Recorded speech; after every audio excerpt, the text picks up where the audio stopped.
Hi all, welcome to Blasters arena. അടുത്ത സീസണിലേക്കുള്ള ഒരുക്കങ്ങൾ ഇതിനോടകം തന്നെ മോഹൻ ബഗാൻ ആരംഭിച്ചു കഴിഞ്ഞിട്ടുണ്ട്. വിദേശ താരങ്ങളുടെ കാര്യത്തിൽ അവർ തീരുമാനങ്ങൾ എടുത്തിരുന്നു. അതിൻ്റെ വീഡിയോ നമ്മൾ ചെയ്തിട്ടുണ്ട്. ഇതുമായി ബന്ധപ്പെട്ട ഒരു റൂമർ നമുക്ക് ലഭിച്ചിട്ടുണ്ട്. MBFT ആണ് ഇത് റിപ്പോർട്ട് ചെയ്തിട്ടുള്ളത്.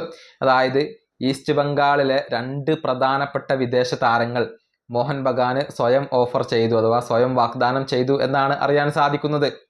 ഈസ്റ്റ് ബംഗാളിന്റെ പ്രതിരോധ നിരയിലെ അർജന്റീൻ താരമായ കെവിൻ സിബിയെ, അതുപോലെ തന്നെ സൂപ്പർ താരമായ മിഗേൽ ഫിഗൈര എന്നിവരാണ് മോഹൻ ബഗാന് സ്വയം ഓഫർ ചെയ്തിട്ടുള്ളത്.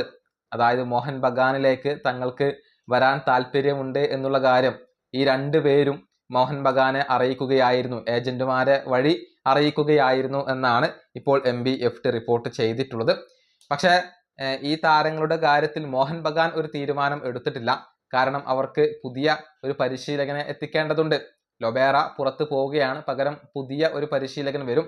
അദ്ദേഹത്തിന്റെ ഒരു തീരുമാനത്തെ ആശ്രയിച്ചുകൊണ്ടാണ് ഇക്കാര്യത്തിൽ ഒരു അന്തിമ തീരുമാനം എടുക്കുക. അതായത് ഈ 2 താരങ്ങളെ സ്വന്തമാക്കണോ എന്നുള്ളത് അദ്ദേഹമാണ് തീരുമാനിക്കുക, പുതിയ പരിശീലകനാണ് തീരുമാനിക്കുക എന്നാണ് MBFT റിപ്പോർട്ട് ചെയ്തിട്ടുള്ളത്. ഏതായാലും കെവിൻ സിബിയെ, മിഗേൽ ഫിഗൈര ഈ 2 പേർക്കും മോഹൻ ബഗാനിലേക്ക് വരാൻ താല്പര്യമുണ്ട് എന്നാണ് അറിയാൻ സാധിക്കുന്നത്. ഈ വീഡിയോ അവസാനിപ്പിക്കുന്നു. അടുത്തൊരു വീഡിയോയിൽ കാണാം.